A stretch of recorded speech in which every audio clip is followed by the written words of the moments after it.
അടുത്ത കാലത്ത് പെട്ടെന്ന് ദേഷ്യം വന്നിട്ട് ഒരു കാര്യം പറയുകയോ പ്രവർത്തിക്കുകയോ ചെയ്തിട്ട് വേണ്ടില്ലായിരുന്നു എന്ന് ചിന്തിച്ച ഇങ്ങനെയുള്ള ഒരു അനുഭവം ഉണ്ടായ വ്യക്തിയാണ് നിങ്ങൾ? എന്നാൽ ഈ വീഡിയോ നിങ്ങൾക്കുള്ളതാണ്. Hi, I'm Jafar Ali. I'm a conscious living coach.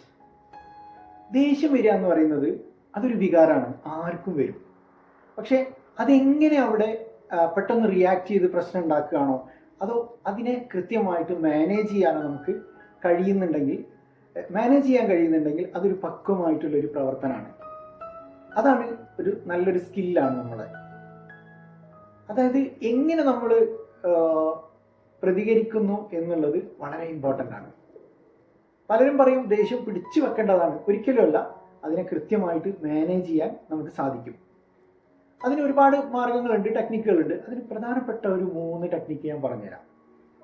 ഒന്നാമത്തത്, പെട്ടെന്നൊരു ദേഷ്യം വരുന്ന സമയത്ത് കംപ്ലീറ്റ് അവിടെ പോസ് ചെയ്യുക എന്നുള്ളതാണ്. ആ ഒരു സമയത്ത് ഒരു കുറഞ്ഞ സമയത്തേക്ക് അവിടെ നിർത്തുക. സംസാരിക്കുന്നതും ചെയ്യുന്നതും ഒന്നും മിണ്ടാതെ നിൽക്കുക.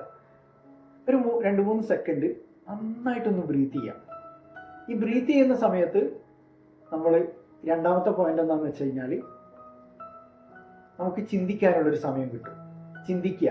അപ്പോൾ നമുക്ക് ആ പവർഫുൾ ആയിട്ട് പോയിട്ടുള്ള RPM ഒന്ന് 0യിലേക്ക് വരും. എന്നിട്ട് മൂന്നാമത്തെ എന്താണെന്ന് വെച്ചാൽ ടേക്ക് ടൈം. നമ്മൾ കുറച്ച് സമയം കൊടുക്കുക. എന്നിട്ട് ഞാൻ ഈ പറയുന്ന വാക്കില്ലേ, ആ പ്രശ്നം പരിഹരിക്കുകയാണോ അതല്ലെങ്കിൽ പ്രശ്നം അവിടെ വഷളാക്കുകയാണോ ചെയ്യുന്നതെന്ന് ചിന്തിക്കുക.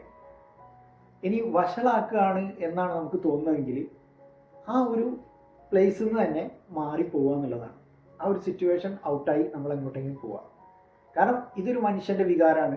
ഒരിക്കലും നമ്മളെ നിയന്ത്രണത്തിലുള്ളതല്ല ദേഷ്യം പിടിക്കുക എന്നുള്ളത്. പക്ഷെ അവിടെ നമ്മളെങ്ങനെ നമ്മുടെ വികാരത്തെ പ്രകടിപ്പിക്കുന്നു അത് കൃത്യമായിട്ട് നമ്മുടെ കയ്യിലുള്ളതാണ്. അത് നമുക്ക് ഒരു മാനേജബിൾ സ്കില്ല് തന്നെയാണ്. അത് പഠിക്കാൻ നമുക്ക് കുറച്ച് സമയമെടുക്കും. നല്ല ദേഷ്യമുള്ള ആൾക്കാരൊക്കെ ആണെങ്കിൽ കുറച്ച് സമയമെടുത്ത് തന്നെ അത് പ്രാക്ടീസ് ചെയ്ത് പഠിക്കേണ്ട ഒരു സ്കില്ലാണ്. അപ്പോൾ നിങ്ങൾക്ക് അതിന് സാധിക്കട്ടെ എന്ന് ആശംസിക്കുകയാണ്. ഇതൊന്ന് പരീക്ഷിച്ച് നോക്കൂ.